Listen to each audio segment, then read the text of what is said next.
నమస్తే, నేను మీ MV Naidu. బుబ్బల bulletin point చూస్తే బట్టలో పిచ్చి మొక్కలు పూడికలు తీస్తున్న రైతులు శ్రమదానంతోనే అభివృద్ధి పనులు. అనంతసాగరం చెరువుకు సాగునీటిని అందించే బట్టిని స్థానిక రైతులు శ్రమదానంతో అభివృద్ధి చేశారు. అంటే ఇప్పుడు రైతులందరూ కూడా ఇప్పుడు ప్రతి పొలంలో వాటర్ రావాలి కాబట్టి దానికి సంబంధించిన పూడికలన్నీ కూడా తీస్తూ ఉన్నారు. అంటే ఇప్పుడు అంతా కూడా వరి నాట్లు వేశారు. దానికి సంబంధించిన ఇప్పుడు నీరు అనేది ప్రాజెక్టుల నుంచి రావడం, ఆ పిల్ల కాలువల నుండి వాటి యొక్క శ్రమదానంతోనే రైతులందరూ కలిపి అక్కడ చూస్తున్న దృశ్యం మనం చూస్తూ ఉన్నాం.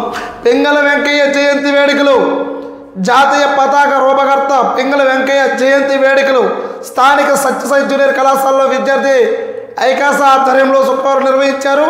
వెంకయ్య రూపొందించిన జాతీయ జెండా ప్రాధాన్యతను ఐకాస రాష్ట్ర కార్యదర్శి సాయికరణ యాదవ్ వివరించారు. అంటే జాతీయ జెండా ప్రాధాన్యతను తెలియజేస్తున్న ఐకాస నాయకులు అంటే జాతీయ పతాక రూపకర్త పింగళి వెంకయ్య జయంతి వేడుకల సందర్భంగా ఇక్కడ విద్యార్థులందరూ కూడా అక్కడ స్థానిక స్కూల్లో మాస్టర్లు అందరూ కలిపి దాని గురించి చెప్పడం జరుగుతుంది. అలాగే 3 జిల్లాలు రహదారి తీరు మారైన అధ్వానంగా విజయనగరం పాలకొండ ప్రధాన మార్గం గత వైకాపా ప్రభుత్వం నిర్లక్ష్యం. గత ప్రభుత్వం రోడ్డు పునర్నిర్మాణంపై దృష్టి సారించలేదు. పూర్తిగా పాడైన పలు చోట్ల పలుచగా తారు కంకర పొరవేసి చేతులు దులుపుకున్నారు. 5 నియోజకవర్గాల ప్రజలకు అధికంగా ఉపయోగపడుతున్నది. దీన్ని మరామతులు పునర్నిర్మాణంపై దృష్టి సారించాలని ప్రజలు కోరుతూ ఉన్నారు. ఇక్కడ సార్వత్రిక ఎన్నికల అనంతరం కొత్తగా ఏర్పడిన ఎన్డీఏ కూటమి ప్రభుత్వం రహదారుల మరమ్మతులు నిర్మాణాలపై ప్రత్యేక దృష్టి సారించడంలో విజయనగరం పాలకొండ ప్రధాన రోడ్డు పునర్నిర్మాణం మరమ్మతులపై 3 జిల్లాల ప్రజల ఆశలు చిగురించాయి. అంటే గత పాలకులు పూర్తిగా సంక్షేమం పైన పెట్టడం, అందులో అధ్వానంగా మారింది ఏంటంటే రాష్ట్రం మొత్తం కూడా రోడ్లు.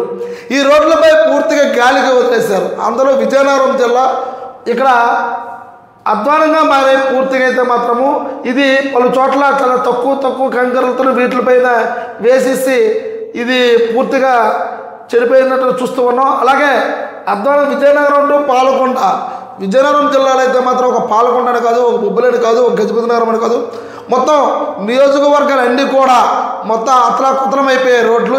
ఈ రోడ్లన్నీ ఎప్పుడైతే పాడైపోయాయో ఇప్పుడు ద్విచక్ర వాహనాలు కానీ ప్రజలైతే మాత్రం రోడ్ల మీదకి వెళ్ళాలంటే నరకం చూస్తూ ఉన్నారు. కానీ ఇప్పుడు కూటమి ప్రభుత్వం వచ్చింది కాబట్టి ప్రధానంగా ఇవన్నీ ఒక ఎత్తు అయితే మాత్రం రోడ్లపైన మాత్రము ప్రజలు వ్యాపోతూ ఉన్నారు కాబట్టి దీనిపైన దృష్టి సారించాల్సి ఉంది. అలాగే క్షేత్ర సహాయకురాలపై దర్యాప్తు అభిప్రాయాలు సేకరిస్తున్న ఏపీడీ అరుణశ్రీ. అంటే ఈ ఉపాధి హామీలో గత ప్రభుత్వంలో ఎక్కడ పెడితే అక్కడ అవకతవకలు జరిగేవన్నీ ఎక్కువగా ఏపీడీ అరుణశ్రీ అయితే మాత్రం వాళ్ళ యొక్క మండలాల్లో కానీ అలాగే ప్రతి ఒక్క నియోజకవర్గంలో వీటిపైన మచ్చర్లు వేయడం, రాని వాళ్ళ యొక్క మనుషులకు వేయడం. అంటే ప్రభుత్వం మారింది కాబట్టి ఇక్కడ కొత్తవి వాళ్ళ యొక్క అసిస్టెంట్లు తీసేయడం ఇవన్నీ కూడా జరుగుతూ ఉన్నవి. కానీ ఇది ఇక్కడ మళ్ళీ అక్కడ స్థానిక ఎమ్మెల్యే లెటర్లు ఇవ్వడం, వాళ్ళేమో ఇవి ఏవైనా సరే ప్రభుత్వాలు మారితే ఇవన్నీ కూడా బయటకు వస్తూ ఉంటాయి. అది చూడాలి, అది వాస్తవమా అవాస్తవమా అనేది. కోర్టు ఆవరణలో వైద్య శిబిరం పరీక్షలు చేస్తున్న వైద్య సిబ్బంది కోర్టు ఆవరణలో వైద్య శిబిరం నిర్వహించారు. ఇక్కడ కోర్టు ఆవరణలో మొత్తం అందరూ కూడా సివిల్ జడ్జి గారు కూడా హాజరయ్యి అంటే ప్రజలకి వైద్యం గురించి వాటికి సంబంధించింది డాక్టర్లతో పాటు పాల్గొన్నారు. అవి ఎలా సక్రమం జరుగుతున్నా లేదో చూడటం జరుగుతూ ఉంది. అలాగే మైదానం కాదు అంతా చెరువే, ఇది మొత్తం తామరంతా కూడా నిండిపోయి పచ్చని మైదానంలో కనిపిస్తూ ఉంది.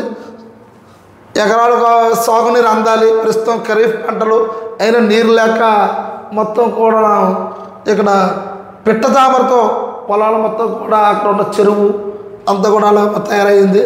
చెత్త సమస్య ఎన్నేళ్ళు మురుగు పెరుగుపోవడంతో రాకపోకలు సాగించే ప్రజలు స్థానిక తీవ్ర ఇబ్బందులు పడుతూ ఉన్నారు. కాలువలు రోడ్లు సంబంధించి సిబ్బంది ఎప్పటికప్పుడు శుభ్రం చేయడం లేదని, వర్షాలు పడడంతో మురుగు నిల్వ ఉంటుందని ఏం రోగాలు వస్తాయని ఆందోళన చెందుతూ ఉన్నారు.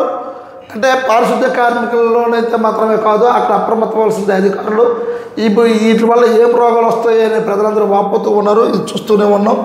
దారంతో బురదమయం గోపాలరాయుడుపేట పంచాయతీ పరిధిలో వెంకటరాయుడు ప్రధాన వీధి రహదారి బురదమయంగా మారింది. దీని మీద నడవాలంటే చాలా ఇబ్బంది. ఏళ్ళుగా సిమెంటు రహదారి కాలువలు నిర్మించాలని అధికారులను పాలకులు కోరినా పట్టించుకోవడం లేదు స్థానికులు అంటున్నారు. ఎప్పుడో నిర్మించిన రహదారి పాడైపోయి రాళ్ళు తెలిపోయాయి. వైకాపా ప్రభుత్వ అధికారులు ఉన్న 5 ఏళ్ళు పంచాయతీ నిధులు కేటాయించడంపై ఈ దుస్థితి ఏర్పడింది అని తెలుపుతూ ఉన్నారు. అంటే ఇది ఏం జరుగుతూ ఉందంటే ఏది జరిగినప్పుడు కూడా పంచాయతీ నిధులు లేకపోవడం, వాటిని మేము అభివృద్ధి చేయకపోవడం, అప్పుడే కళ్ళు మూసుకున్నారా ఈ ప్రజలంతా కూడాను. ఇప్పుడేమో గత ప్రభుత్వం అంటున్నారు. అప్పుడే అక్కడ ఉన్న అధికారులని నాయకుల్ని స్థానిక వాళ్ళని అడుగుంటే ఈరోజు ఈ దుస్థితి రాదు కదమ్మా. చూడాలి. మరి ప్రధానంగా చూస్తే జంట గ్రామాల్లో ఇంటింటే బాధితులు, వణికిస్తున్న జ్వరాలు, కొన్ని జంట గ్రామాల్లో పేర్కొన్న వైఎస్ఆర్ అగ్రహం, ఎంఆర్ అగ్రహం గ్రామాల మధ్య వైరల్ జ్వరాలు వణికిస్తూ ఉన్నాయి. ఈ 2 గ్రామాల జ్వరాల ప్రభావంతో ఇంట్లో 2-3 చొప్పున జ్వరపీడితులు ఉన్నారు. వందలాది మంది వరకు జ్వరాల బాధలు పడి మంచం పడుతూ ఉన్నారు. ఇరు గ్రామాల ప్రజలు భయాందోళనలో ఉన్నారు.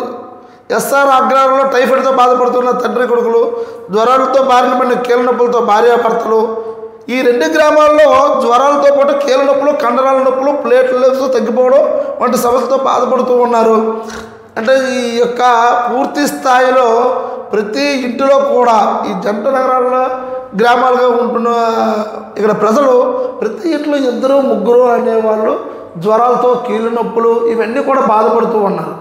అదే ప్రధానంగా ఏంటంటే వందలాది మంది వరకు కూడా అటాక్ గ్రామంలో వందలాది మంది ఉన్న కుటుంబ సభ్యులు ఎంతమంది ఉన్నారు, 3 అయితే 3, 4 అయితే 4, అందరూ కూడా పూర్తి స్థాయిలో జ్వరాలు పడడం ఇవన్నీ కూడా చూస్తూ ఉంటే స్థానిక అధికారులు కూడా తీసుకోవాలి.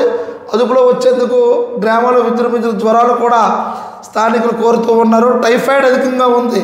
ఎక్కువైతే మాత్రం ఆ గ్రామంలో టైఫాయిడ్ అధికంగా ఉంది. ఇప్పటికైనా సరే గ్రామాల్లో ఉన్న ప్రజలందరూ కూడా అప్రమత్తం అవ్వాలి. ఇది కేవలం ఎవరో వచ్చి బాధ్యత తీసుకోరు.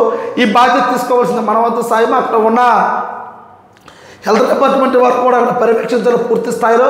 లేకపోతే మాత్రం వైరల్ ఫీవర్గా వచ్చే వాళ్ళ ఆరోగ్యాలన్నీ కూడా క్షీణించిపోతాయి. అప్పుడు మన చేతులు కాలిపోతే తాకులు పట్టుకున్నా అప్పుడు సుఖమేమి ఉండదు. కాబట్టి చాలా సీరియస్గా ఉంది 2 గ్రామాల్లో అయితే మాత్రము.